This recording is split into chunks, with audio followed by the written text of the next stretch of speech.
আমি তো ভীষণভাবে বামপন্থী একজন মানুষ ছিলাম। কোথাও একটা নিয়ে আমার অ্যাবসলিউটলি মনে হয়েছে ৩৪ বছর পর মানুষের যে বিশ্বাস, সেই বিশ্বাসটাকে ওরা একদম মূল্য দেয়নি আর। বর্তমানে তো এইরকম একটা টালমাটাল পরিস্থিতি তৈরি হয়েছে, সেটাকে নিয়ে অরিন্দম শীলের কি মত?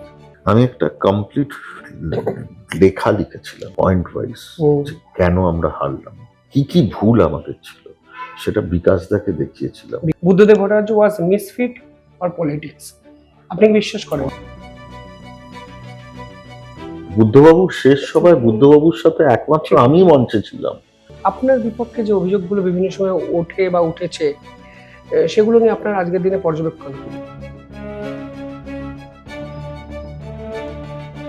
বুদ্ধদেব ভট্টাচার্য এবং মুখ্যমন্ত্রী মমতা বন্দ্যোপাধ্যায়ের মধ্যে পার্থক্যটা আপনি কিভাবে? দিদি বিলিভ আপনি সিনেমাতে বহু রাজনীতিবিদদের অভিনয় করার সুযোগ দিয়েছেন, কুণাল ঘোষের মতো রাজনৈতিক ব্যক্তিত্ব। কর্পূর নিয়ে কিছু কথা বলে 1997 সালের একটা গল্প, অনেকে তো এটা বলতে পারে যে এটা একটা প্রোপাগান্ডা সিনেমা। আপনার কি মনে হয় বাংলা চলচ্চিত্র পরিচালকরা রিস্ক নিতে ভয় পাচ্ছে? আবির ছাড়া আমি ব্যোমকেশ করবো না। ব্যোমকেশ করতে গেলে একটু পড়াশোনা লাগে। যা ছবি নিয়ে আলোচনা হবে, অনেক বেশি কথাবার্তা হবে, সেই রকম পরিচালক কি আপনি দেখতে পাচ্ছেন অন্তত শেষ 5 বছরে? ধনঞ্জয় নির্দোষ ছিল। হ্যাঁ, ধনঞ্জয় নির্দোষ ছিল।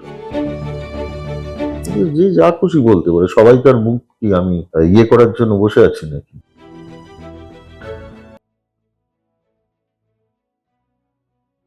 নমস্কার, আপনারা দেখছেন শিবম দাস পডকাস্ট।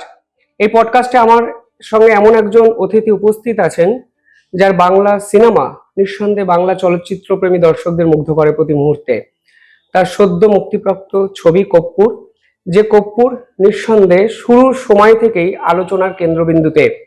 পরিচালক অরিন্দম শীল। আমরা প্রথমে শিবম দাস পডকাস্টে স্বাগত। ধন্যবাদ। আমি আপনার ছবি বহুদিন ধরে বিভিন্ন ক্ষেত্রে দেখি। শেষ কিছু ছবি দেখে আমার ভীষণ মাত্রায় মনে হয়েছে যে আপনি একটু থ্রিলারকে প্রাধান্য দেন, থ্রিলার ধর্মী ছবি বেশি করছেন। এটার কারণটা কি? আপনি থ্রিলার ব্যক্তিগতভাবে পছন্দ করেন? ব্যক্তিগতভাবে তো থ্রিলার খুবই পছন্দ করি। বিশ্ব চলচ্চিত্রে বিভিন্ন ধরনের থ্রিলার পছন্দ, কিন্তু আমার প্রথম ছবি সেই অর্থে পুরোপুরি থ্রিলার না, কমপ্লিটলি সামাজিক। কিন্তু আমার ট্রিটমেন্টের মধ্যে একটা থ্রিলারের অ্যাসপেক্ট সবসময় থাকে। সেটা কেন জানি না, সেটা বোধহয় সাবকনসিয়াসলি ওইভাবেই তৈরি হয়েছে। আমার যে জায়গাটাকে ওইভাবে দেখি সেটা হচ্ছে যে বাংলা চলচ্চিত্রের দর্শকদের হলে টেনে নিয়ে আসা এবং তাদের বসিয়ে রাখার জন্য ওই সবাই এখন ওই এজ অফ সিক চায় আর কি। মানে অর্থাৎ আমাদের মনোযোগের ক্ষমতা বা সময় যেটা পরিসর, সেটা এত কমে গেছে। It's just 3 second, right. এবং 3 সেকেন্ডের মধ্যে আজকে পৃথিবীর সমস্ত টিভিসি ইত্যাদিতে তারা তাদের প্রোডাক্ট, তারা যেটা বলতে চাইছে সেটাকে তাদের ব্যক্ত করতে হবে। এবার সেখানে 2 ঘন্টা 2.5 ঘন্টার একটা ছবি, সেখানে মানুষকে কি করে মোবাইলের দিকে তাদের আকর্ষণ যাবে না, তাদের বসিয়ে রাখবো। তো সেই কারণে থ্রিলারটা মেবি আ টুল, আর থ্রিলারটা আমি ভালো হ্যান্ডেল করতে পারি হয়তো। তো সেইখান থেকে কিন্তু আমি যখন গল্পগুলো বলি, গল্পগুলোর মধ্যে কিন্তু সামাজিক, রাজনৈতিক বিভিন্ন প্রেক্ষাপট থাকে, এবং সেটা আমার ছবির ক্ষেত্রে ক্রাইমটা কে করলো নয়, আসলে কিন্তু কেন করলো, কেন ঘটলো, সেটাই প্রাধান্য পায়। এবং বর্তমানে বাংলা সিনেমা নিয়ে একটা অভিযোগ শোনা যায়, অন্তত আমাদের প্রজন্মের ছেলেমেয়েরা বলেন যে বাংলা সিনেমা সিরিয়ালের মতো ড্রামাটিক হয়ে গেছে। ওই একটু যারা ওল্ড এজ তাদের জন্য বাংলা সিনেমা বানানো হয়, সেই যে ঘরানা, সেই ঘরানাটাকে ভাঙাই কি আপনার চ্যালেঞ্জ? নিঃসন্দেহে চিরকাল তাই করি। আপনি তো বিশ্বাস করেন একটু সিরিয়াল ওরিয়েন্টেড বাংলা সিনেমা হচ্ছে, মানে ওই ড্রামাটিক মেলোড্রামা? আমরা অদ্ভুত এক মধ্যমেধার যুগে বাস করছি, এবং সেটা শুধুমাত্র সিরিয়াল মানে সিনেমার ক্ষেত্রে নয়, সর্বক্ষেত্রে সেটা প্রকাশ পাচ্ছে। আমাদের দৈনন্দিন জীবনেও সেটা আত্মপ্রকাশ পাচ্ছে। তো সেইটাকে ভেঙে বেরিয়ে আসা খুব ডিফিকাল্ট, কিন্তু আমি সবসময় ভাঙার চেষ্টা করি। আপনি কি বিশ্বাস করেন, মানে ধরুন এর আগে দেব বা জিৎ যে সিঙ্গেল স্ক্রিন সিনেমাগুলো বানাতেন, অ্যাকশন থাকতো, গান থাকতো, নাচ গান থাকতো, বিদেশে শুটিং হতো বড় একটা পোর্শন, সেখান থেকে হঠাৎ করে আমি ফ্যামিলি ড্রামা, মেলো ড্রামা, সাংসারিক জীবনের উথাল পাথাল, এগুলোকে আমি সিনেমাতে প্রাধান্য দিচ্ছি বর্তমান সময়, বিভিন্ন সিনেমায় দেখা যাচ্ছে। কিছু মানুষ দেখছেন, কিছু দেখছেন না। এটাকে কি আপনাকে ভাবায়? সিনেমার জগতে যখন রয়েছি তখন ভাবনাটা সবসময় সিনেমা নিয়ে। অনেক কিছুই ভাবায় আমাকে। যেমন সিনেমাকে আমি খুব উদারভাবে দেখতে শিখেছি। সিনেমা নানান ধরনের হবে এবং সেটাই প্রয়োজন। গাছের নিচে নাচের ছবিও হবে, বিদেশে গিয়ে নাচ করাও হবে, থ্রিল থাকবে, অ্যাকশন থাকবে, সামাজিকতা থাকবে, সব মিলিয়েই সিনেমা। এবং এক একজন এক এক রকম জনরায় কাজ করতে ভালোবাসে। যেটাই হোক না কেন, আমার কাছে চাহিদাটা হচ্ছে সেখানে দর্শক হিসেবে যে মানটা যেন উঁচু হয়, মানটা যেন আজ থেকে 10 বছর আগেকার না হয়। সেটা কি কন্টেন্ট, কি টেকনিক। কিন্তু ভারতীয় চলচ্চিত্রের ক্ষেত্রেও আজকে ধুরন্ধর তৈরি হচ্ছে, 4 ঘন্টার ছবি হচ্ছে, দর্শক আসন থেকে নড়ছে না, দেখছে। সর্বভারতীয় চলচ্চিত্রের ক্ষেত্রে একসময় মারাঠি চলচ্চিত্র, পাঞ্জাবি চলচ্চিত্র, অহমিয়া, ইভেন ইদানিং এর মিজোরাম, কোহিমা থেকে আসা চলচ্চিত্র, এই যে বোম, এরাও এখন কিন্তু উঠে এসেছে। একটা সময় এদের ইন্ডাস্ট্রি পুরো একদম নোজ ডাইভ করেছিল। আজকে মারাঠি ভাষায় 25-30 কোটি টাকায় ছবি তৈরি হচ্ছে। মারাঠি ভাষার ছবি 20 থেকে 40-50 কোটি টাকার ব্যবসা করছে। আমরা পেরে উঠলাম না কেন? দক্ষিণী ভারতের চলচ্চিত্র তো আজকে অন্য জায়গায় চলে গেছে। মানে ভারতীয় চলচ্চিত্র বলতে একটা সময় বম্বের সিনেমার কথা বলা হতো, এখন আমরা সর্বভারতীয় লেভেলের সিনেমার কথা ভাবলে আমরা দক্ষিণী ছবির কথা ভাবছি। আমি সবার আগে যে মুহূর্তে দেখছি একটা আল্লু অর্জুন কি একটা ধনুষ, মানে এদের যে কোনো ছবি আগে আমরা হামলে পড়ে দেখছি। মালায়ালাম ছবি যে ধরনের থ্রিলার ওরা তৈরি করছে, স্লো বার্নার্স, আমি আবারও ইন্ডিকেট করছি স্লো বার্নার্স, আর সেটা দর্শক মানে আনন্দ করে দেখছে। এইটা কোথাও একটা আমরা মিস করছি। আমি বহুকাল আগে থাকতে, যখন আমার 37 বছর তো হয়ে গেল চলচ্চিত্র জগতের সাথে, তো আমি একটা সময় অভিনয় করতাম, তারপর এক্সিকিউটিভ প্রডিউসার এবং প্রোডাকশনের উপর প্রচুর নজর দিয়েছিলাম। তো তখন যখন বং কানেকশনের মতো ছবির সাথে যুক্ত থেকেছি, সেই সময় থেকে আমি একটাই কথা বলে আসছি যে বাংলা চলচ্চিত্রের ডিস্ট্রিবিউশন প্রচন্ডভাবে বাড়ানো প্রয়োজন। সেটা কিভাবে বাড়াবো সেটা আমরা মুখে বলি যে সারা পৃথিবীতে মানে বাংলা ভাষার মানুষ, we are fifth in the world, তাহলে তাদের কাছে পৌঁছতে পারছি না কেন পৌঁছতে পারছি না? আপনি কি কোথাও মনে হয় ডিস্ট্রিবিউশনের কথা বললেন, কন্টেন্ট যদি বিক্রয়যোগ্য না হয় ডিস্ট্রিবিউশন এমন তো কথা নয় যে কন্টেন্ট খুব খারাপ হয়েছে।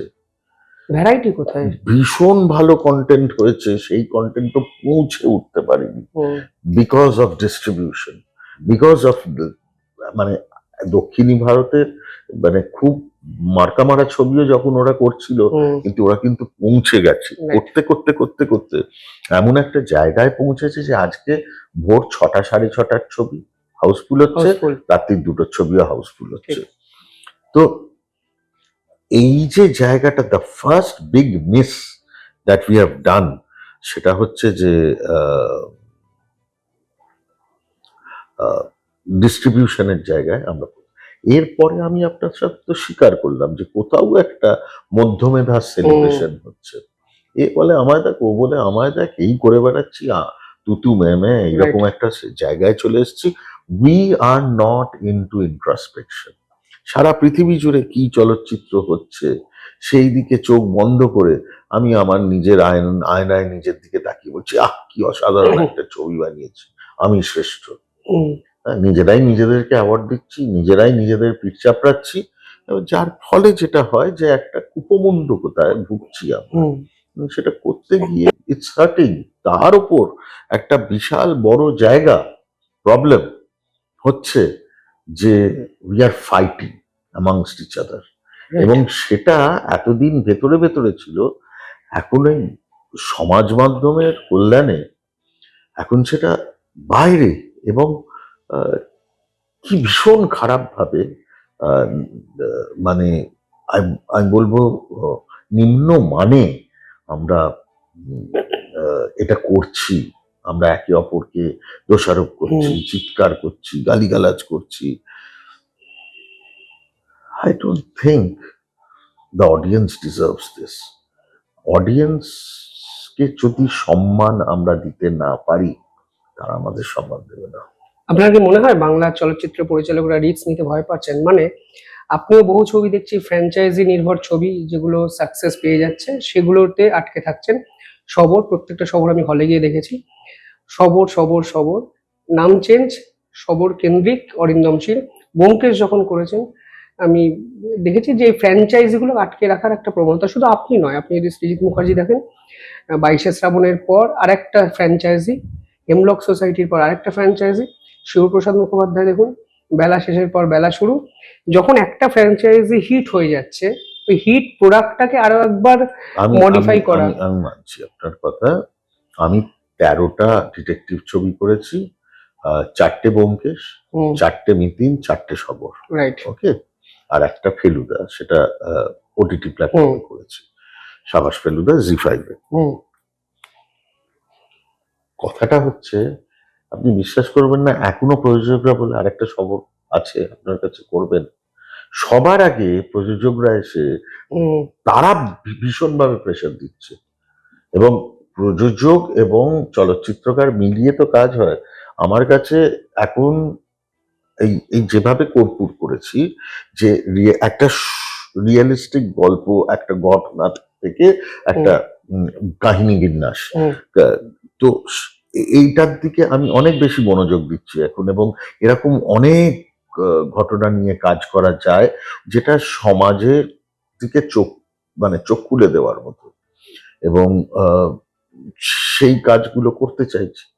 আজকে ফ্রেন্ডস কমিউনিকেশন এবং কাহাক স্টুডিওস তারা এগিয়ে এসেছে বলে আমি কর্পূর করতে পেরেছি।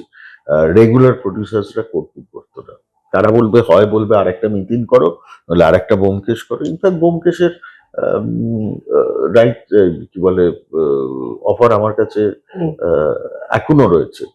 তো আমি বলেছি করব না, এবং একটা হচ্ছে আবির ছাড়া আমি ব্যোমকেশ করব না, এবং আবির এবং আমি দুজনেই চাই না আর আপাতত ব্যোমকেশ হোক, কারণ ব্যোমকেশের যে জায়গাটা আমরা ক্রিয়েট করেছিলাম সেটা অত্যাধিক ব্যোমকেশ করে সেটা নষ্ট করে দেওয়া হয়েছে।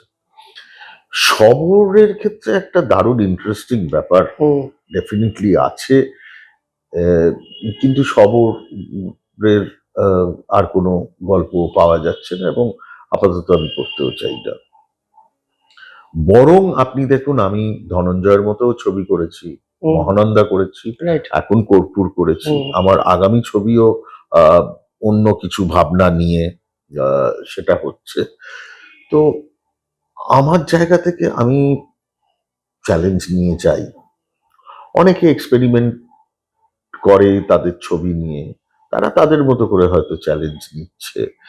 এখন কে নিচ্ছে আর কে নেওয়া বন্ধ করে দিচ্ছে, সেফ খেলতে চাইছে, আর যদি সেফ খেলতেও চায় তাহলেও কিন্তু আপনি দোষারোপ করতে পারবেন না, কারণ ওই ভাবছে যে আমি এতগুলো টাকা লগ্নি করছি, তারপর যদি রিটার্ন না পাই, বরং এটা এটাতেই ধুরন্ধরও তো সেফ খেলছে না। হুম, ধুরন্ধর তো দুটো করার পর আবার শুনছি আর একটা থার্ড হুম। ইয়ে আসবে আজকেই, ওই খবর পাচ্ছিলাম।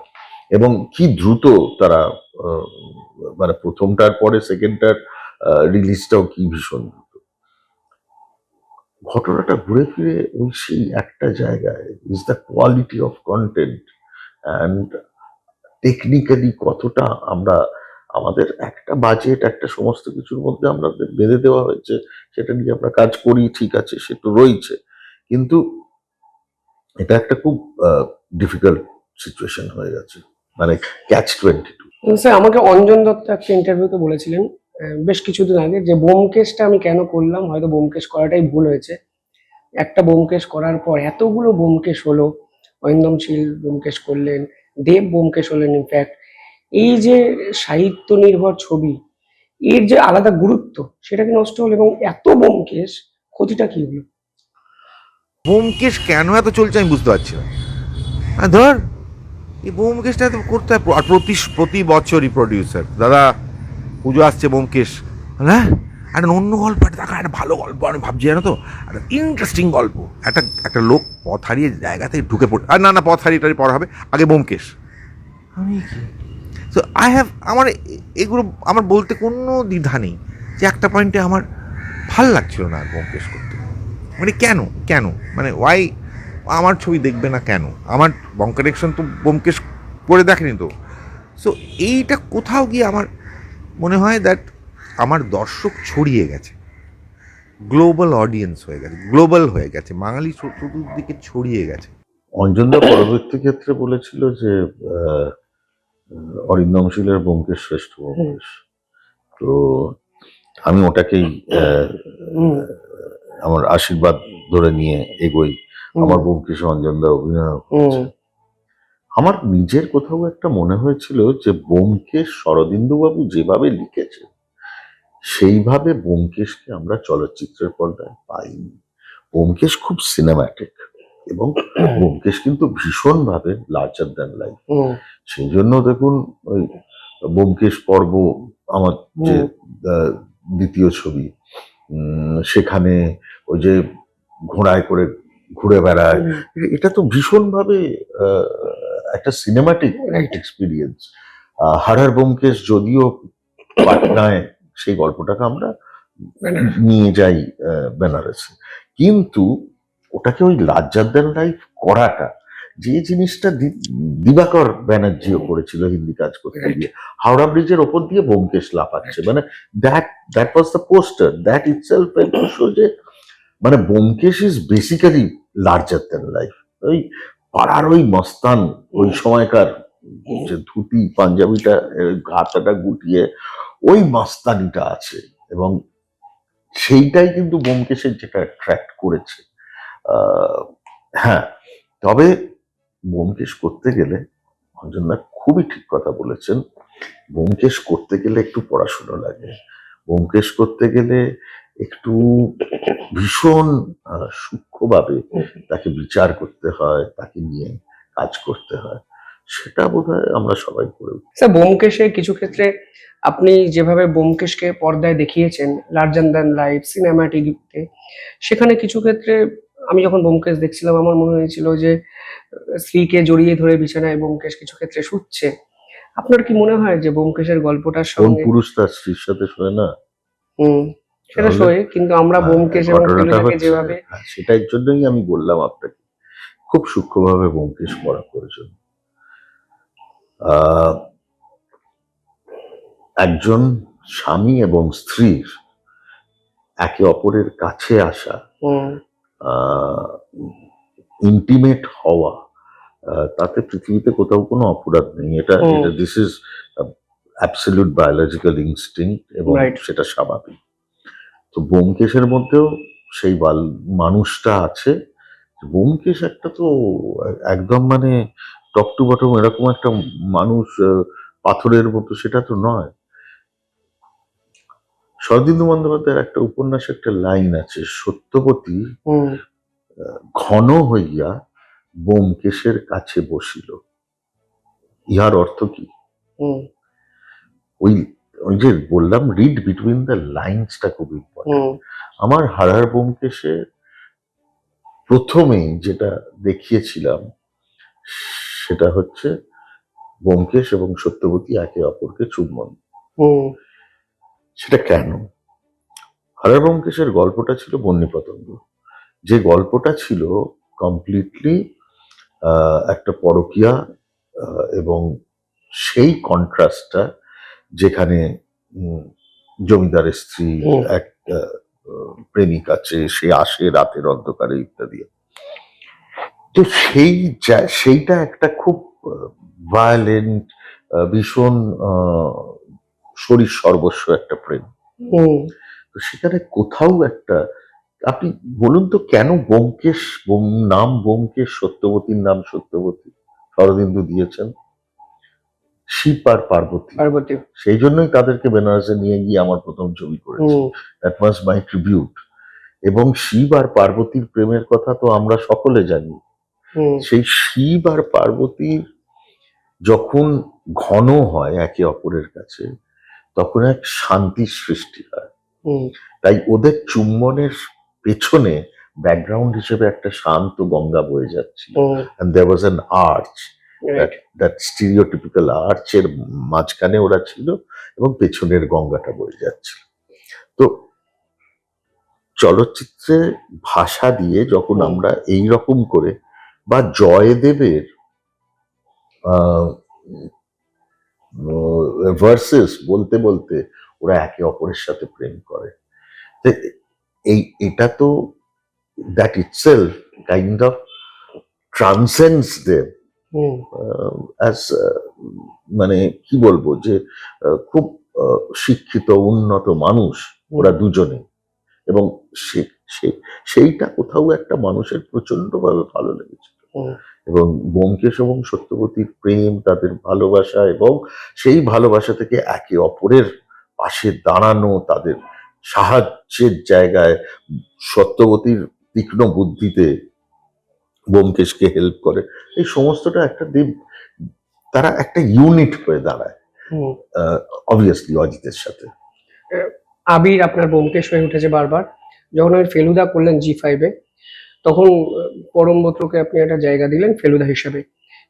এটা কি বেছে নিতে হলো বলে বেছে নিলেন, নাকি পরমব্রতকে ফেলুদা আপনার মনে হয়েছে বরাবর? আপনি সাবাস ফেলুদাটা যদি না দেখে থাকেন একবার দেখবেন খুব ভালো করে। হুম তো সেখানে অনেকে যারা ফেলুদা করেছে আমার মনে হয় তার থেকে অনেক ভালো কাজ পরমব্রত করেছে। হুম। এবং ডিপেন্ড হচ্ছে যে আহ, আপনার কি মনে হয়, মানে পরমব্রতকে ফেলুদা আপনি নিজে বিশ্বাস করেন যে ফেলুদার মতো করে অ্যাজ এ পরিচালকের পরমের 6 ফুট হাইট, দৃষ্টি? যথেষ্ট রিজার্ভড, এবং হুম আহ, ওর অভিনয় ফেলুদাতে নিঃসন্দেহে ভীষণ ভালো হয়েছে। হুম। তো আপনি কি মনে করেন কার ফেলুদা হওয়া উচিত এই ইয়েতে আজকের দিনে যারা রয়েছেন তাদের মধ্যে? আবির তো ব্যোমকেশ হয়েছে, ও ফেলুদা হতে হুম। পারে না। আপনি আমাকে বলুন তো কে হতে পরমব্রত পারে? ব্যোমকেশ হয়েছে পরবর্তীকালে। হয়েছে, সেটা কি করা যাবে, না, কিন্তু আমি আমি আপনাকে এটাই প্রশ্ন করছি যে আমি তো বাংলা আপনাকে সেই প্রশ্ন বাংলা করছি নায়ক একজন নায়িকাদের দর্শক মধ্যে হয়ে, কেউ ব্যোমকেশ যে বা ফেলুদা একটু এতটা কম পড়িয়ে আছে, এরকম একটা বিষয় এটা ফিল করেন কি? ব্যোমকেশ ফেলুদা বলে নয়, বাংলার নায়ক নায়িকারাই কম পড়িয়াছে। আহ, ভালো অভিনেতা অভিনেত্রী আমাদের কাস্টিং করতে গিয়ে প্রচন্ড তরুণ প্রজন্মের থেকে হুম ভালো অভিনেতা অভিনেত্রী একদমই খুঁজে পাচ্ছি না। তবে হ্যাঁ, কর্পূরেতে জুটি হিসেবে লহমা এবং অর্পণ হুম ভীষণ ভালো কাজ করেছে এবং ওরা অত্যন্ত প্রশংসিত হচ্ছে। হুম। না, আপনি বাংলা যে এত সিরিয়াল হচ্ছে, অনেক নবগত নবগাতারা কাজ করছেন, আপনার কি কোথাও গিয়ে কারোর অভিনয় বা কারোর শিল্প সত্তাকে দাগ কাটে না, মানে?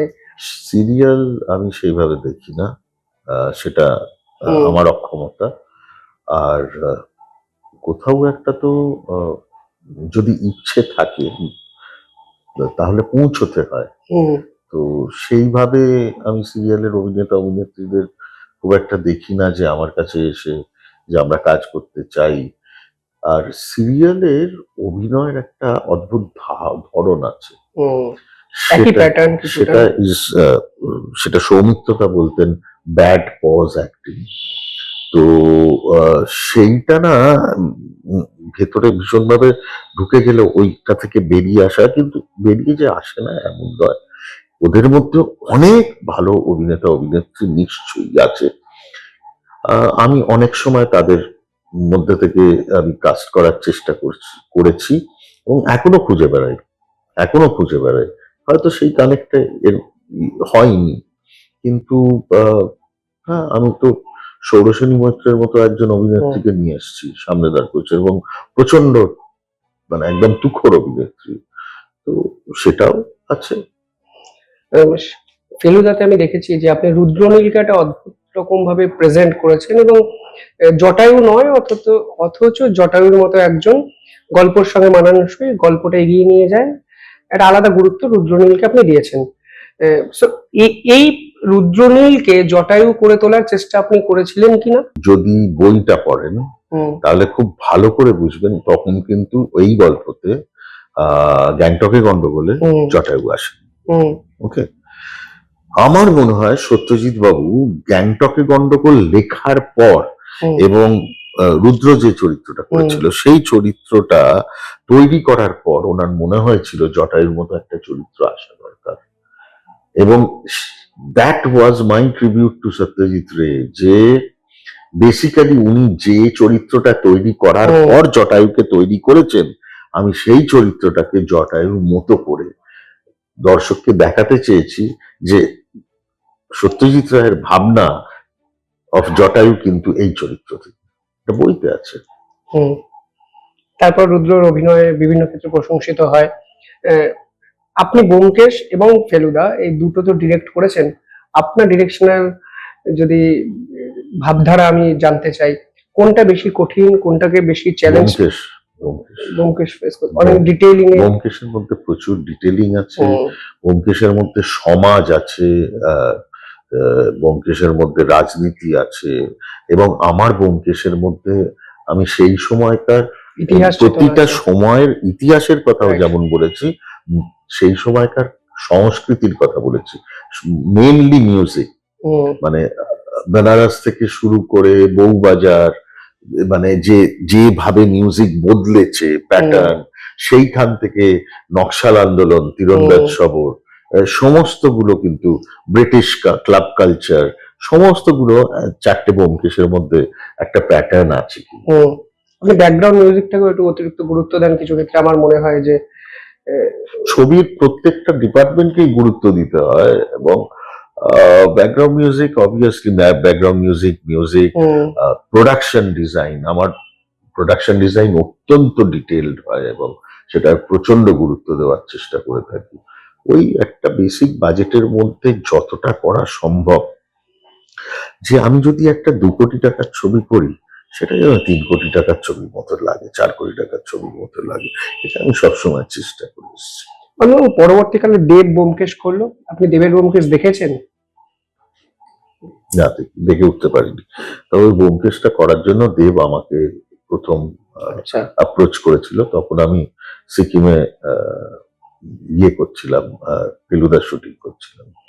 তো আমি দেবকে একটা কথা বলেছিলাম যে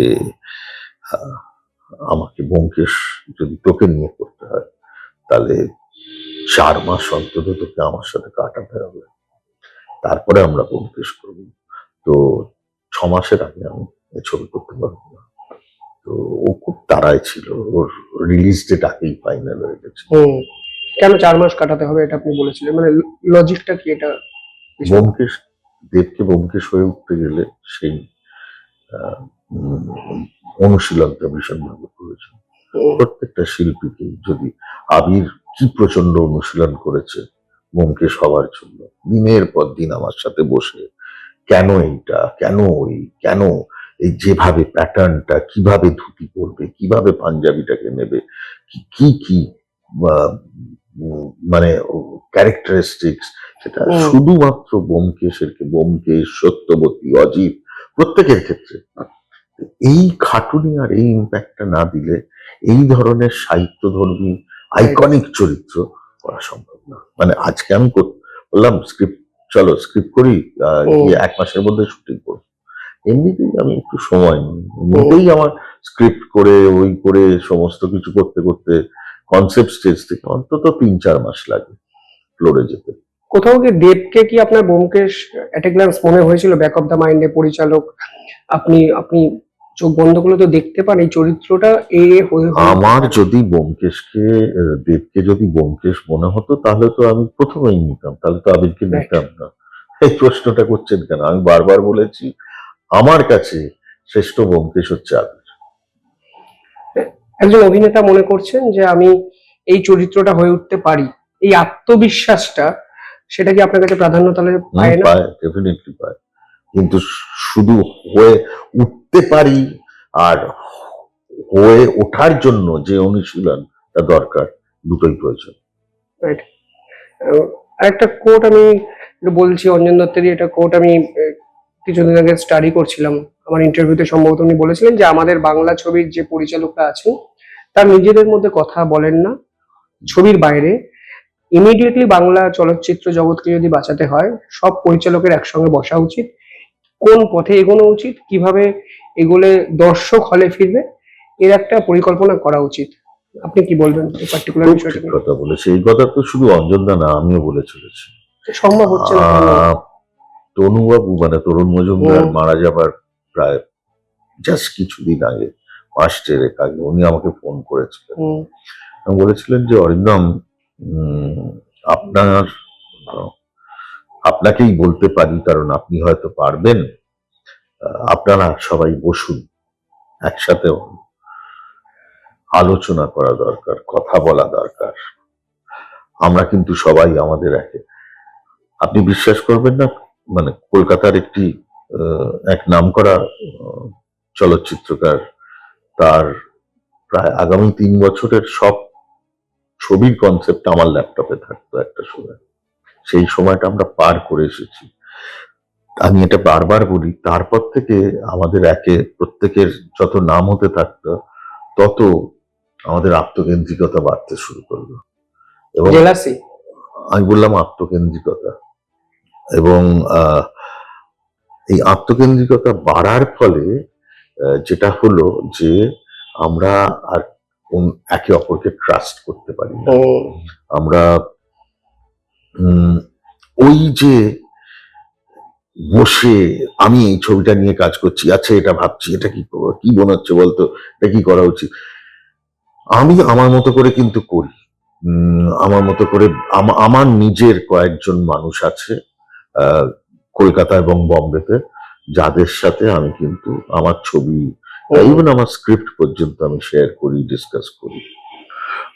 এখানে কেউ করে না, অনেকেই করে না। তো ঠিক কথা বলেছেন, এবং অঞ্জনদা অ্যাবসলিউটলি ঠিক কথা বলেছেন যে একসাথে হওয়া প্রয়োজন, ডিসকাস করা প্রয়োজন, এবং যে ক্রাইসিস যেটা বলছি আমরা বাংলা চলচ্চিত্রকে নিয়ে, এবং সেটা সত্যি যদি আমরা ওই ফিরিয়ে দিই, আমাদের কিন্তু দ্য ট্রু সেন্স কাঁধে কাঁধ মিলিয়ে একসাথে কাজ করা প্রয়োজন।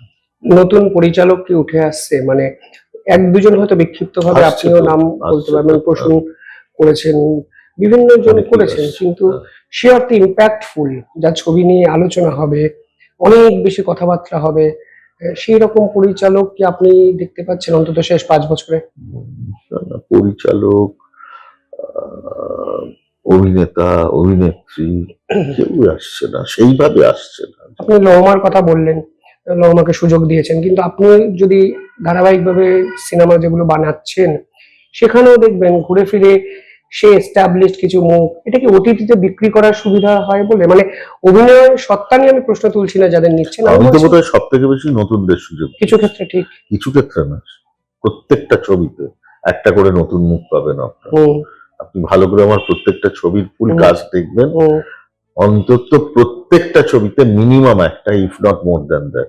আপনি কর্পূরে দেখুন কতগুলো নতুন মুখ এসছে, এবং তাবড় তাবড় অভিনেতা যারা সেইভাবে সুযোগই পায় না। প্রদীপ্ত রায় বলে একজন অভিনয় করেছে, অসাধারণ অভিনয় করেছে, কি ভাবে প্রশংসিত হচ্ছে।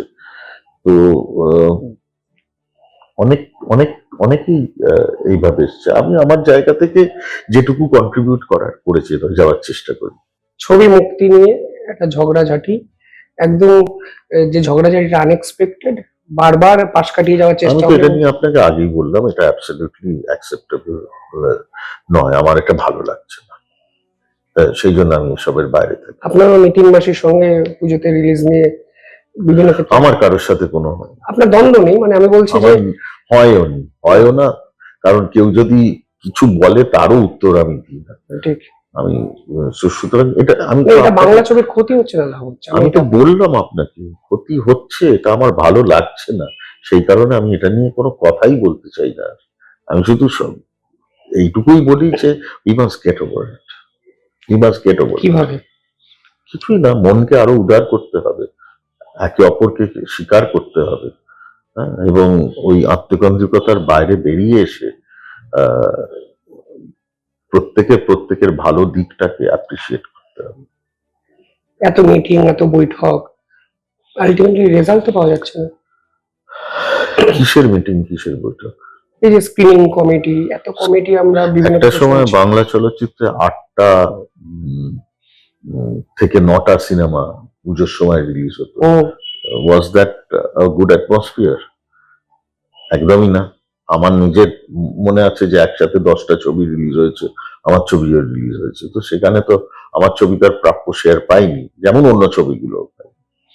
সেখান থেকে একটা কমিটি, সেটা প্রযোজক, পরিচালক সবাই মিলে এসে ঠিক করলো যে ঠিক আছে, এবারে আমরা পুজোয় 4টের বেশি করব না। তো অনেক বেটার ডিসিশন। আমরা অদ্ভুতভাবে ভীষণ জাজমেন্টাল হয়ে গেছি, জানেন তো, এবং এই জাজমেন্টাল হওয়ার অধিকার আমার আপনার কারণ নেই। এটা কখনো রিয়েলাইজ করেন? মানুষ হিসেবে আমাদের জাজমেন্টাল হওয়ার অধিকার নেই। আমরা যেটা করতে পারি সেটা হচ্ছে যে is looking towards a situation and trying to put in positive efforts. That's very important. তো জীবনটা যেমন সাদা কালো নয়, তেমন কোনো কিছুই মধ্যেই এটা ভুল অথবা এটা ঠিক, এটা কিন্তু নয়। একটা স্ক্রিনিং কমিটি ঠিক করা হয়েছে, যেহেতু তার সাথে সরকার কোনোভাবে যুক্ত রয়েছে, সুতরাং হয় তাকে ঠিক বলবো, নয়তো বেঠিক বলবো। এই অ্যাপ্রোচটাই ভুল। আমাদের যেটা করতে হবে সেটা হচ্ছে ভাবনাটা যে এটাকে উন্নত করার জন্য আর কি কি অ্যাট্রিবিউটস প্রয়োজন। আমি এবার বলি আপনাকে, পয়লা বৈশাখে 4টে ছবি রিলিজ হওয়ার কথা ছিল, ওকে? আমি যখন বললাম আমি কর্পূর আনবো, তখন আমাকে বলা হলো স্ক্রিনিং কমিটির ইয়েতে অলরেডি ডিসাইড হয়ে গেছে যে 4 জন মতো বড় বড় ছবি সব অলরেডি ফাইনাল। এবার আমরা সেই জন্য ধুরন্ধরের সাথে লড়াই হবে জেনেও আমরা নেমে আসলাম এখানে নন প্রাইম একটা স্লটে। এবার যারা যারা বুক করেছিলেন তারা ছবি আনলেন না, এতে কার ক্ষতি হলো? বাংলা সিনেমার ক্ষতি হলো তো, শুধুমাত্র আমার ক্ষতি না, বাংলা সিনেমার ক্ষতি। তো তাহলে this is one aspect that needs to be looked into. Screening committee যেটা করছে সেটা কিন্তু ভালোর জন্যই করছে, কিন্তু তার অনেক লুপহোলস থাকতে পারে, তার অনেক টিডিং প্রবলেম। নাও এইটাকে আমাদের দেখতে হবে। তাহলে প্রযোজকরা তো বড় প্রযোজকরা সবাই যে যার বুক করে বসে থাকবে, তারপর ছবি আসবে না। আমি তো প্রপোজ করছি, ইনফ্যাক্ট আপনার এই আলোচনার মাধ্যমেই আমি প্রপোজ করছি যে বুক করবে প্রাইম স্লট করে ছবি যদি না আনে, তাহলে তাকে একটা কম্পেনসেশন পেমেন্ট করতে হবে। আপনি জাজমেন্টাল হওয়ার কথা বললেন, আপনি বললেন স্ক্রিনিং কমিটিতে যেহেতু সরকারের প্রচ্ছন্ন মদত আছে, তাই আমরা জাজমেন্টাল হয়ে পড়ছি। স্ক্রিনিং কমিটি নিয়ে সব থেকে বেশি বিরোধ যার সঙ্গে হচ্ছে দেখা যাচ্ছে টলিউডের দেব, সে তো শাসক দলের সাংসদ, ফলে মানুষ বাইরে থেকে জাজমেন্টাল হচ্ছে থেকে শুরু করে। আমরা দর্শক হিসাবে কি দেখছি? আমি তো আপনাকে সেই কথাটাই বলছি যে আমাদের জাজমেন্টাল হওয়া সাজে না। আমি কোনো একজনকে কেন উল্লেখ করছি না, আমি সবাইকে ঘিরে বলছি। আর দর্শক ইজ লিস্ট ইন্টারেস্টেড। দর্শক তারা ছবি দেখতে যাবে, কন্টেন্ট দেখতে যাবে। ঠিকই। কোন ছবি কি ব্যবসা করলো, কোন ছবি কি করলো, তাদের কোনো জানার দরকার নেই। কোন ছবি স্ক্রিনিং কমিটির কোন ইয়েতে কে পেলো না পেলো, ওটা দর্শক জানতে চায় না। ওই বিরোধটা আমাদের নিজেদের মধ্যে আলোচনা করে পরিষ্কার করা উচিত। ওটাকে বাইরে গিয়ে you know washing your dirty linen in public যেটাকে বলে, সেটা করার প্রয়োজন হয় না।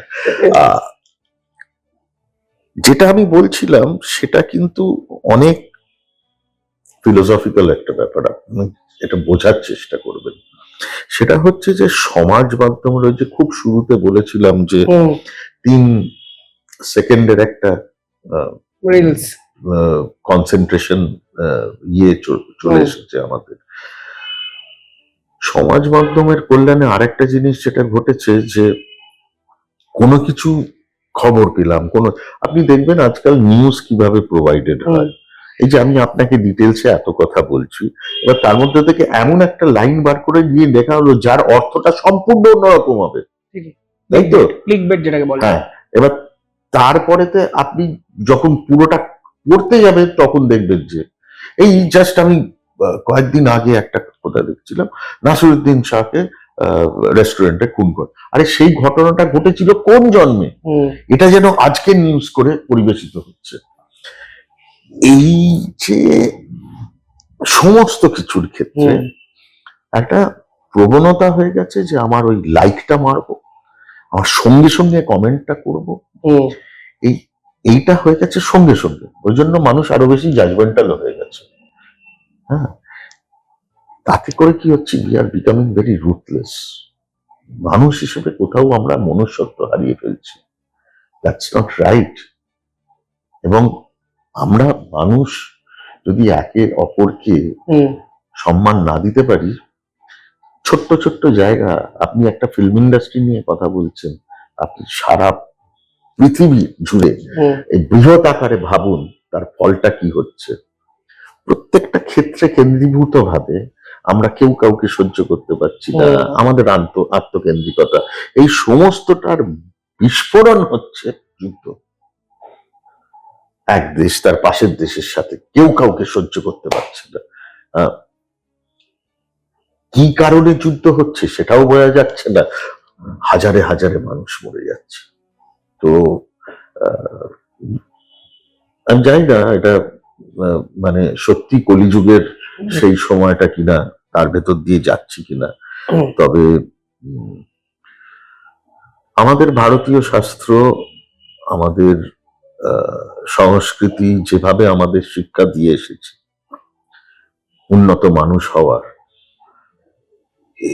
এই শিক্ষা উপেক্ষা করে আমরা ভীষণ অমানুষ হয়ে আছি, এবং সেটার প্রতিফলন জীবনের প্রতিটা ক্ষেত্রে। and that pains me. That's not right. কর্পূর নিয়ে কিছু কথা বলি। 1997 সালের একটা গল্প, সেই গল্পকে হঠাৎ করে আপনার কেন মনে হলো 2026-এ ফিরিয়ে আনা উচিত, এবং কেনই বা এটা প্রাসঙ্গিক হয়ে উঠলো, এবং বানানোর পিছনে মাইন্ডসেটটা কি ছিল আপনার? মাইন্ডসেটটা ছিল সারা ভারতবর্ষের এক অন্যতম ইউনিভার্সিটির একজন ডেপুটি কন্ট্রোলার, রাইট, তিনি জাস্ট কর্পূর হয়ে গেলেন, মানে উবে গেলেন। এবং তার সম্পর্কে যা যা একদম নথিভুক্ত করা ঘটনা আছে, সেটা হচ্ছে তিনি একটি বিশাল চক্রান্তের কিংপিন ছিলেন, প্রায় বলা যেতে পারে।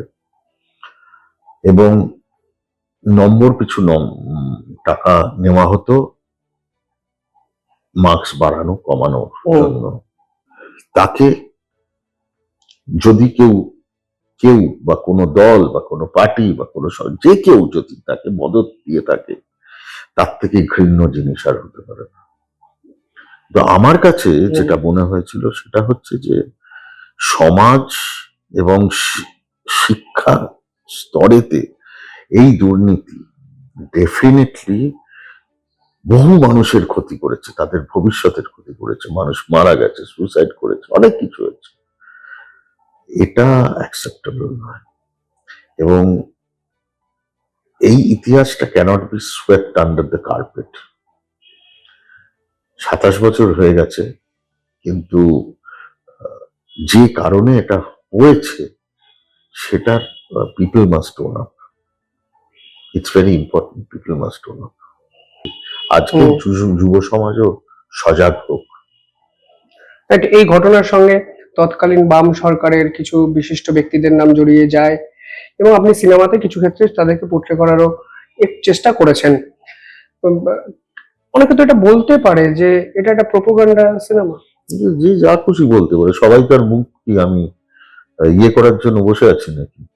আগে তো ছবিটা দেখতে হবে। আপনি ছবিটা দেখেছেন? না, আমি দেখিনি। দেখুন প্লিজ। কারণ যখন আমি স্ক্রিপ্টটা পড়ি, ঘরে বসেই স্ক্রিপ্টটা পড়া হয়েছিল, তখন প্রথম আমার ছবিতে অনেকেই আছে যারা কমিউনিস্ট সাপোর্টার্স, যারা কাজ করেছে, এবং তারাই প্রথম বলেছিল যে অরিন্দম দা, মানে রেসপেক্ট টু ইউ, যে আপনি কোথাও এটাকে কোনো প্রোপাগান্ডা ফিল্ম হিসেবে বা কোনো বিশেষ উদ্দেশ্য নিয়ে ছবিটা করেছেন সেটা কখনো মনে হয়নি। ছবিটা অ্যাবসলিউটলি একটা অন্য জায়গায় চলে গেছে। কারণ ছবিটার ক্ষেত্রে আমি যে জায়গাটা আনার চেষ্টা করেছি সেটা হচ্ছে যে ক্ষতিটা কি হতে পারে। ছাত্র সমাজে জীবন নিয়ে ছেলে খেলা করা যায় না, এবং আরো অনেকগুলো স্তর আছে। আমি এক্ষুনি সেটা নিয়ে, আপনারা ছবিটা দেখলে শুধু বুঝতে পারবেন। আর একথা তো সত্যি যে তদানীন্তন বাম আমলের কিছু মানুষ এর সাথে ওনার যথেষ্ট মেলামেশা ছিল। সেগুলো তো সবই, তার ছবি টবি আছে, অনেক কিছুই আছে। সেই সময়কার সাংবাদিক যারা ছিলেন তাদের সাথে একটু কথা বলে দেখবেন তারা কি কি পেয়েছিলেন। মানে মনীষা মুখার্জির বাড়ি থেকে ব্ল্যাঙ্ক মার্কশিট পাওয়া গেছিল, যেগুলো গোপাল ব্যানার্জির সই করা। এবং সেই মার্কশিট গুলো কে খুঁজে বার করেছিল দেখবেন তো একজন সাংবাদিক বার করেছিল, তার সাথে একজন রাজনৈতিক নেতাও ছিলেন। কিন্তু এই ঘটনাগুলো ঘটেছিল। মনীষা মুখার্জির মা বারবার করে বলাতে সেই কেসটা 99 সালে আবার রিওপেন হয়, only to be closed once again. Manisha মুখার্জির গাড়ির ড্রাইভার, মনীষা মুখার্জি উধাও হওয়ার মাস দুয়েক মধ্যে একটি ট্রাক অ্যাক্সিডেন্টে মারা যায়। কি কোইন্সিডেন্টাল! যে পুলিশ অফিসার জোড়াসাঁকো থানার মনীষা মুখার্জিকে নিয়ে এত দূর এগিয়ে গেছিলেন, তাকে সেই সময়, আমি বলছি 1997 সালে, তাকে একদম উত্তরবঙ্গের একটি প্রত্যন্ত অঞ্চলে তাকে পোস্টিং করে দেওয়া হয়, যেটাকে পানিশমেন্ট পোস্টিং বলে, দীর্ঘ সময়ের জন্য। এগুলো ঘটেছিল। ওই আমলে এক অভিনেতা উদয় হয়ে গেছিল, মনে আছে? বিমান বাবু, যাকে খুঁজে পাওয়া যায়নি। অনেক মানুষ উদাও হয়ে যেত ওই সময়, যখন তখন উদাও হয়ে যেত। কিন্তু সে তো ভুলে গেলে চলবে কি করে? আপনি এর আগেও ধনঞ্জয় করেছিলেন, সেটাও কিছুটা ওই ওই সময়টাকে পোট্রে করার একটা চেষ্টা। Absolute trial by media. এবং বিশ্বাস করেন মনে প্রাণে? 100% বিশ্বাস। ধনঞ্জয় নির্দোষ ছিল? হ্যাঁ, ধনঞ্জয় নির্দোষ ছিল। ধনঞ্জয় কমপ্লিট নির্দোষ ছিল। এবং আমার এগেন্সে হাইকোর্টে 4টে কেস হয়েছিল। ধনঞ্জয় দেখার পর কলকাতা হাইকোর্টের এক জাজ আমাকে ফোন করেছিলেন এবং ফোন করে বলেছিলেন যে এতদিন ধরে যে গ্লানি আমি বয়ে নিয়ে বেড়াচ্ছি, আজ আপনি আমাকে সেটার থেকে মুক্তি দিলেন। আপনি আপনার ছবিতে যা যা বলেছেন সব সত্যি কথা, ঠিক কথা। ধনঞ্জয় আমার করার ছিল ইন্ডিয়ান স্ট্যাটিস্টিক্যাল ইনস্টিটিউটের 3 জন প্রফেসরের রিসার্চের উপর বেস, এবং আমি এখনো চ্যালেঞ্জ করে বলছি, এদেশে এই ধরনের কেস রিওপেন হয় না। এখনো চ্যালেঞ্জ করে বলছি, যে কেসের কোনো প্রাইমারি এভিডেন্স ছিল না, যে কেসের কোনো সেকেন্ডারি টার্সিয়ারি এভিডেন্স ছিল না, যে কেসের যে এভিডেন্স পেশ করা হয়েছিল যেগুলো ট্যাম্পার্ড ছিল, তা সত্ত্বেও তার 14 বছরের জেল হয়েছিল। 14 বছরের জেল কাটার পর তার ফাঁসি হয়েছিল। একটা ধরা যাক ওয়ান পার্টিকুলার ক্রাইমের জন্য সেই মানুষটাকে দুবার শাস্তি দেওয়া হয়েছিল। এই দেশ দিয়েছিল। ধনঞ্জয় করা মানে আপনি চ্যালেঞ্জটা কাকে করলেন? মানে জুডিশিয়ারি সিস্টেমকে করলেন, সমাজ ব্যবস্থাকে করলেন, মিডিয়াকে করলেন, কাকে করলেন? সমস্তটা যেটা যে ঘটনাগুলো ঘটেছিল আমি সেটাতেই তুলে ধরেছি। আমি চ্যালেঞ্জ নিজেদেরকে করেছি। আমরা যদি আয়নার সামনে দাঁড়িয়ে নিজেদের ইন্ট্রোস্পেকশন না করি, সমাজ কি, জুডিশিয়ারি কি, সরকার কি, আমি আপনি তো, রাইট। আমরা যদি প্রত্যেকদিন আয়নার সামনে না দাঁড়িয়ে নিজেদের ইন্ট্রোস্পেকশন না করি, তাহলে তো বয়ে যাবে, সবকিছু বয়ে যাবে। কোথাও গিয়ে যখন এই ধনঞ্জয় করছেন বা মনীষা মুখোপাধ্যায় অন্তর্ধান রহস্যটাকে উন্মোচিত করছেন, আপনাকে তো বলতেই পারে যে আপনি শাসক দলের ঘনিষ্ঠ বলে বারবার এই ধরনের গল্পকে বেছে নিয়ে সমাজের বুকে এস্টাবলিশ করার চেষ্টা করছেন। বলতেই পারে, বলেন আমি তো নিশ্চয়ই। আপনাকে বলাও হয়েছে, তাতে কি এলো গেল, অনেক কিছুই বলা হয়। তো শাসক দলের কাছ থেকে কোনো রকমের anything that I have taken from the শাসক দলদের থেকে দেখা গেছে আমাকে, হুম,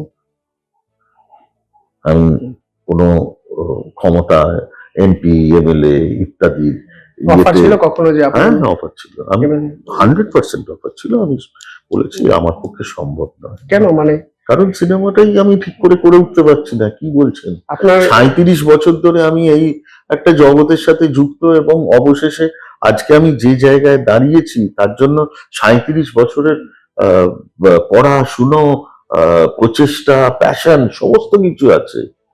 আমি আমার পিএইচডি ছেড়ে দিয়েছিলাম বিদেশে, যাওয়া ছেড়ে দিয়েছিলাম শুধুমাত্র এই এটা নিয়ে পড়ে থাকবো। এটাকে ফেলে দিয়ে, এটাকে অবজ্ঞা করে দিয়ে দৌড়তে শুরু করে দেবো কোথায়? মানে সেখানে আমি আমি তো রাজনীতিক নই।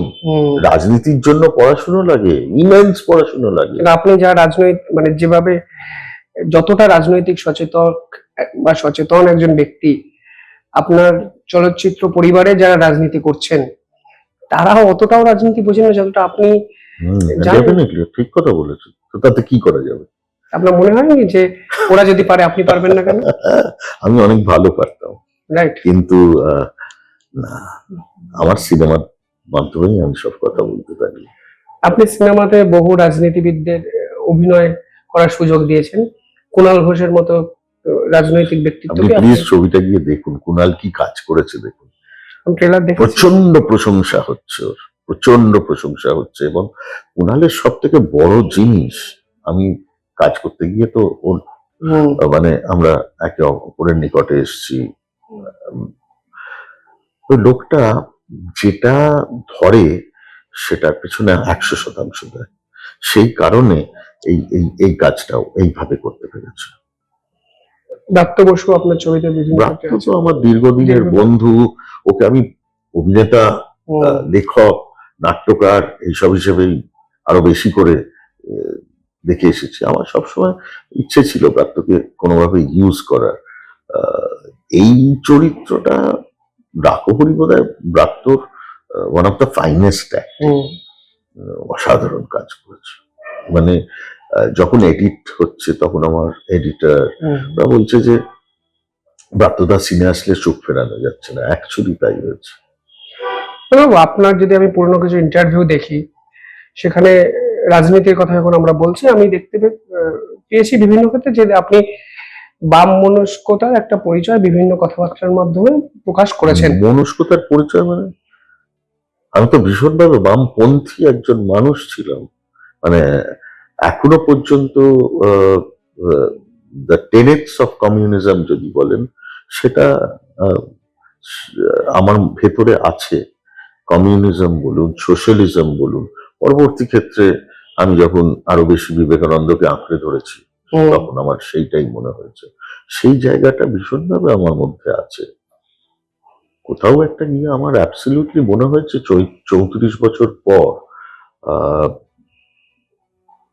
এবং সেটা শুধু আমার একার নয়, তাহলে এইভাবে প্লাবন হতো না।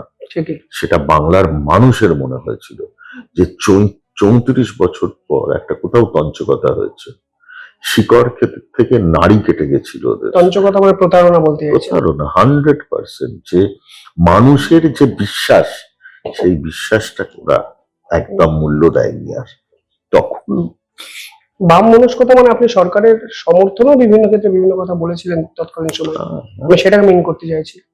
হ্যাঁ, করছি তো। আপনি কোথাও আমি তো ইনফ্যাক্ট বুদ্ধবাবুর শেষ সভায় বুদ্ধবাবুর সাথে একমাত্র আমি মঞ্চে ছিলাম, হুম, কিন্তু তারপরেই মানে ইনফ্যাক্ট যখন ওই পুরো ঘটনাটা ঘটলো, আমি খুব কোন ঘটনার কথা বলছেন? যে 2011 হুম, ঘটনা মানে যখন সিংপুর নন্দীগ্রামের এই পর্বটার কথা বলছেন? সবকিছু, এবং তারপরেতে এবং হেরে যাওয়া।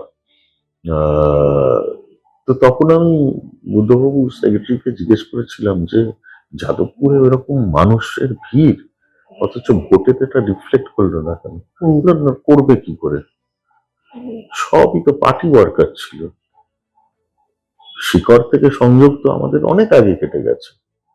সেটা আপনারা বুঝতে পারেননি শেষ প্রান্তে বুঝেছি, এসে? আমি অনেক বুঝেছিলাম। আমি হেরে যাওয়ার পর অনেক বাংলার বছর হয়ে গেছে। সেগুলো আরো বেশি চোখের সামনে, বাংলার গ্রামে গ্রামে তখন তো আমি অনেক বেশি ঠিক অ্যাক্টিভ ছিলেন বিভিন্ন অ্যাক্টিভ ক্ষেত্রে। ছিলাম, বাংলার গ্রামে গ্রামে ঘুরে বেরিয়েছি। বিশ্বাস করবেন না, এরকম গ্রাম দেখেছি। হুম, এই গ্রাম হচ্ছে বামপন্থী সাপোর্টার, সেই গ্রামে ইলেকট্রিসিটি, জল, সমস্ত কিছু আছে। উল্টো দিকের গ্রামটা সাপোর্টার নয়, মানে রাস্তার এপার থেকে ওপারে ইলেকট্রিসিটির লাইনটা পর্যন্ত দেওয়া হয়নি, একটা টিউবওয়েল নেই সেই গ্রামে। এইরকম ভাবে মানুষের সাথে ব্যবহার করেছে তারা, তার ফল তারা পেয়েছে। যে ঘটনাটা ঘটে, যে পঞ্চায়েত লেভেলে, গ্রাম প্রধান লেভেলে তারাই নিজেদেরকে মুখ্যমন্ত্রী ভাবতে শুরু করে দেয়। তখন দলের কি গাইডলাইন্স, কি কি ওপর তলা থেকে কি বলতে, সেগুলো মানতে চায় না তারা, নিজেরাই বিশাল বিশাল ইউনিট হয়ে ওঠে, হুম। এবং সেইটা ব্যাকফায়ার করে। That is like cutting the ties from the roots. আপনি কাউকে বলার চেষ্টা করেছিলেন সে সময় কোনো বামপন্থী নেতাদের? আমি একটা কমপ্লিট লেখা লিখেছিলাম পয়েন্ট ওয়াইজ, হুম, কেন আমরা হারলাম, কেন কেন কি কি ভুল আমাদের ছিল, সেটা বিকাশদাকে দেখিয়েছিলাম। বিকাশ রঞ্জন ভট্টাচার্যকে।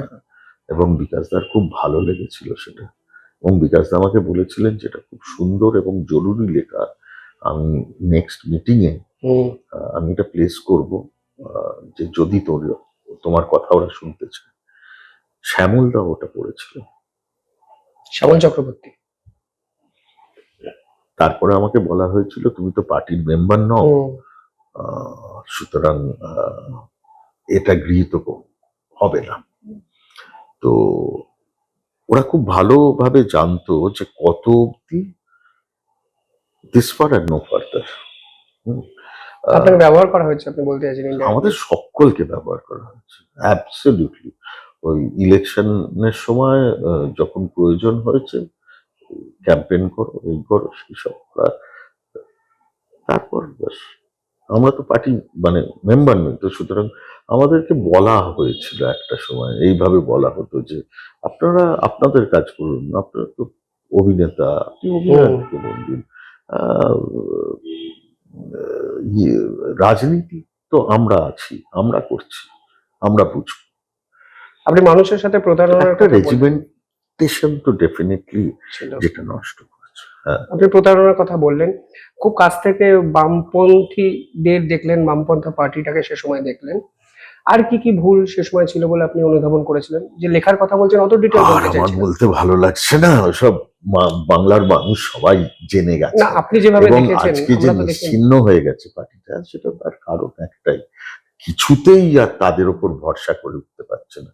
অনেক ভালো সুন্দর ছেলে মেয়েদের দেখছি আমি ওই দলের মধ্যে আছে, কাদের দেখলেন ভালো লাগে এই মুহূর্তে? আমার কাছেই থাকছে সেটা, একটু একটু নাম কিন্তু যদি আই বলেন। Respect quite a few of them.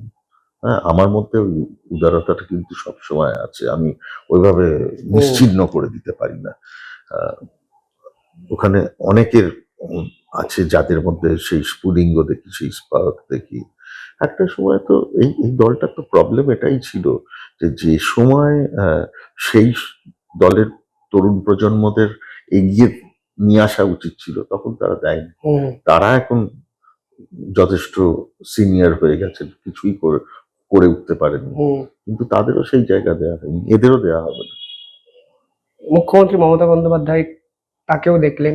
Buddhadeb Bhattacharya এবং মুখ্যমন্ত্রী মমতা বন্দ্যোপাধ্যায়ের মধ্যে পার্থক্যটা আপনি কিভাবে? দিদি বিলিভস ইন অ্যাকশন, এবং দিদির সব থেকে বড় জিনিস, আমি তো ওনার সব থেকে বড় ক্রিটিক ছিলাম, হুম, কিন্তু ওনার ব্যবহার, ওনার ভাবনা চিন্তা সমস্তটায় অনেক বেশি আমি ইনফ্লুয়েন্সড হয়েছি পরবর্তী ক্ষেত্রে।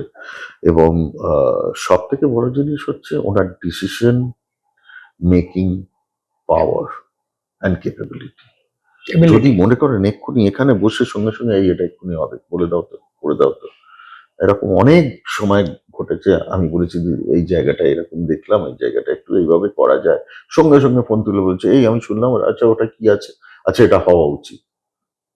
এই এই এই এই- এই এইটা একটা বিরাট জিনিস। ওটা বুদ্ধদেব ভট্টাচার্য কেমন ছিলেন? দারুণ মানুষ ছিলেন, মানুষকে সম্মান দিতে পারতেন। কিন্তু বুদ্ধদা বিশাল বড় কবি, এবং সাহিত্য কর্মী, আহ, চলচ্চিত্র প্রেমী, খুব শিল্পী, বড় হুম। শিল্পী ছিলেন।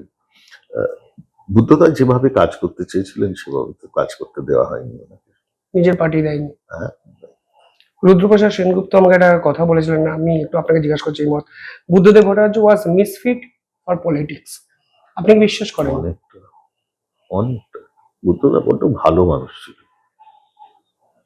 কিন্তু মুখ্যমন্ত্রী হয়ে উঠতে পারেননি। হয়ে উঠতে দেওয়া হয়নি ব্রাদার। ওই এটাই ডিফারেন্স, যে একজন মুখ্যমন্ত্রীর কাছে যদি সেই পাওয়ারটা না থাকে, হুম। যে যেটা করার প্রয়োজন সেটা করতে না পারা, তখন এটাই ডিফারেন্স দিদির সাথে ওনার, মমতা ব্যানার্জির সাথে ওনার। এই সময়ে বা এই সময়কালে বিভিন্ন ক্ষেত্রে বিভিন্ন অভিযোগ তো আমাদের সামনে আসে সরকারের। দুর্নীতি বলুন, চাকরি চলে যাওয়া বলুন, বিভিন্ন জিনিস যেটা সমাজকে নাড়া দেয়। যেহেতু আপনি কর্পূর নিয়ে বললেন যে ছাত্র সমাজের জানা উচিত, বর্তমান ক্ষেত্রেও এইরকম একটা টালমাটাল পরিস্থিতি তৈরি হয়েছে, সেটাকে নিয়ে অরিন্দম শীলের কি মত? যেটা ভুল সেটা ভুল, 100% ভুল। যেটা দুর্নীতি সেটা দুর্নীতি, অ্যাকসেপ্টেবল নয়। আমি মানে মমতা বন্দ্যোপাধ্যায়কে সাপোর্ট করছি বা ওনাকে শ্রদ্ধা করি বলে তার মানে এই নয় যে ওনার আমলেও যা যদি কোনো ভুল হয়ে থাকে, যেটাই হয়ে থাকে, সেটাকেও সাপোর্ট করবো, কোনো প্রশ্নই ওঠে না।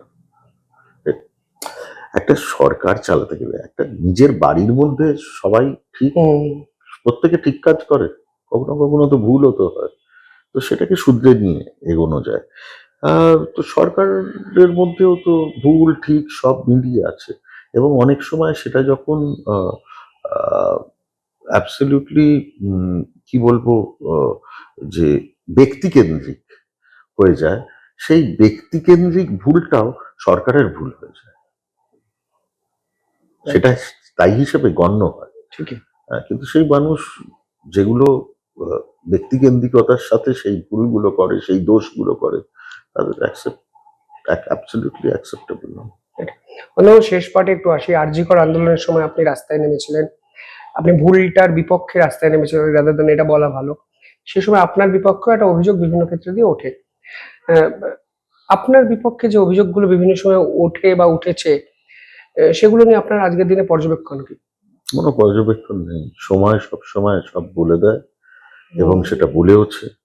এবং সেই কারণেই আহ, ওটা, ওই যে কথাগুলো উঠেছিল সেটা কত বড় ভুল, সেটা যদি আহ, হুম, না হতো তাহলে এই 5-6 মাসের মধ্যে সমস্ত কিছু ঘুরে দাঁড়াতো। হুম। তো আমি কোথাও একটা কসমসকে বিশ্বাস করি। কসমস মানে কি বলতে চাইছেন? কসমস, ইউনিভার্সাল পাওয়ার। ইয়েস। এবং সেটার কাছে সততা থাকার সবসময় চেষ্টা করি।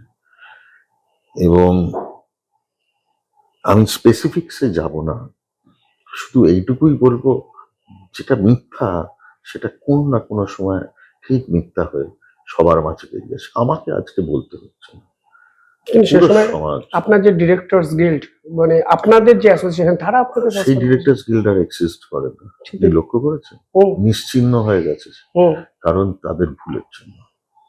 মানে আপনার সঙ্গে এটা করলো বলে আমার কাছে অনেক মেল ইত্যাদি আছে যেগুলো আপনাকে দেখাতে পারি, এই নিয়ে অনেক ডিটেলসে কথা বলতে পারি। তারা সেই সময় যেটা করেছিলেন ওয়াজ অ্যাবসলিউটলি ইলিগাল, এবং এর থেকে বেশি আমি কিছু বলতে চাইছি না। কিন্তু ওটা তো এক্সিস্ট করে না, যেটা এক্সিস্ট করে না সেটা নিয়ে কথা বলে লাভ কি? তৎকালীন সময় চমকে গেছিলেন যেটা চিঠি রিভাইজ দেখুন, ওই সময় পরিস্থিতি ইত্যাদির মধ্যে আহ, তাতে করে আহ, অনেকে ওটাকে এনক্যাশ করার চেষ্টা করেছে। আপনাকে বিপাকে ফেলার চেষ্টা করেছিল কিছুটা, যেটা আপনি বলতে চাইছেন।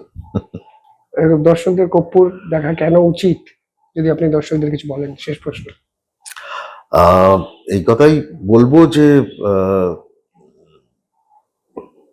কর্পূর শুধুমাত্র যে কোনো একটা ঐতিহাসিক ঘটনা, 27 বছর আগের ঘটে যাওয়া ঘটনা, সেইটাকে নিয়ে, সেটা শুধু নয়, এটা কিন্তু একটা আদ্যপান্ত থ্রিলারও বটে। এবং আমি এইটুকুই বলবো যে একটা ওয়েল রিসার্চ থ্রিলার, এবং দীপান্বিতা রায়ের একটি লেখা উপন্যাস অন্তর্ধানের নেপথ্যে, সেটাকে বেস করে যারা দেখছেন তারা সবাই খুব প্রশংসা করছেন। আপনাদের শুধু অনুরোধ করব যে এটা নিয়ে প্লিজ যত তাড়াতাড়ি পারেন হলে গিয়ে ছবিটা দেখুন। যত তাড়াতাড়ি পারেন দেখুন। বাংলা ছবি সমালোচনা যারা করেন তারাও দেখুন, যারা বাংলা ছবি দেখতে ভালোবাসেন তারাও দেখুন। সিনেমা যদি দেখেন, বাংলা সিনেমা বাঁচবে। অনেক মানুষ জড়িত ইন্ডাস্ট্রির সঙ্গে। আমার দৃঢ় বিশ্বাস আপনাদের এই সাপোর্টটা একটা বাংলা চলচ্চিত্র জগৎকে বাঁচাতে পারে। প্রথমে এক ইন্টারভিউতে রাজনীতি, সিনেমা, ব্যক্তিগত জীবনের বহু ঘটনা নিয়ে আলোচনা হলো। নিঃসন্দেহে কমেন্টে জানাবেন কেমন লাগলো। বিতর্ক থাকতে পারে। আমার মনে হয় অরিন্দম বাবু অনেক প্রশ্নের উত্তর সাবলীল দক্ষতায় আজকে ক্যামেরার সামনে দিলেন, যা থেকে যাবে। ধন্যবাদ। ধন্যবাদ অরিন্দম বাবু। ধন্যবাদ। দেখতে থাকুন শিবম দাস পডকাস্ট। ধন্যবাদ।